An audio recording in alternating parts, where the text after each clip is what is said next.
Now, you see, when your identity is defined by society, you cannot resist it. You don't have the knowledge, you don't have the wisdom, you don't have the resources to understand that something's being put over on you. You cannot but help believe the definition of you as a free agent. But you believe yourself to be a free agent as a result of not being free. That is to say, of being hopelessly unable to resist society's identification of you. There's a reason education sucks, and it's the same reason that it will never, ever, ever be fixed. It's never going to get any better. Don't look for it. Be happy with what you got. Because the owners of this country don't want that. I'm talking about the real owners now. The real owners, the big wealthy business interests that control things and make all the important decisions. Forget the politicians. The politicians are put there to give you the idea that you have freedom of choice. You don't. You have no choice. You have owners. They own you. They own everything. They own all the important land. They own and control the corporations. They've long since bought and paid for the Senate, the Congress, the state houses, the city halls. They got the judges in their back pockets. And they own all the big media companies, so they control just about all of the news and information you get to hear. They got you by the balls. They spend billions of dollars every year lobbying to get what they want.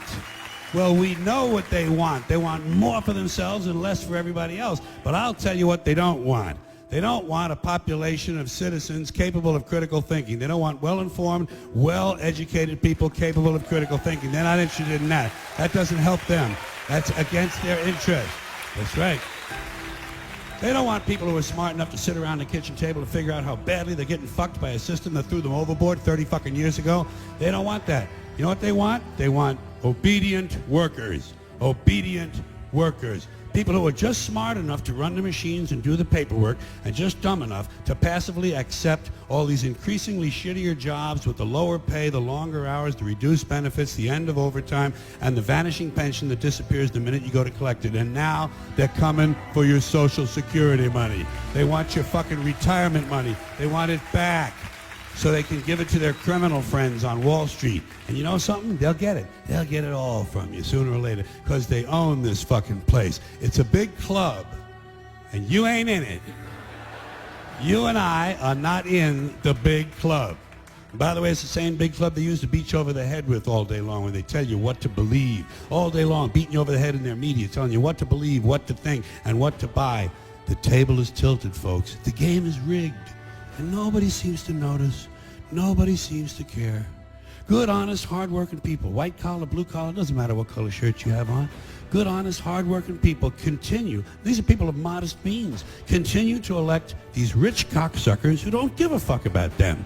They don't give a fuck about you. They don't give a fuck about you. They don't care about you at all. At all. At all. Yeah. You know? And nobody seems to notice, nobody seems to care. That's what the owners count on, the fact that Americans will probably remain willfully ignorant of the big red, white, and blue dick that's being jammed up their assholes every day. Because the owners of this country know the truth. It's called the American dream, because you have to be asleep to believe it.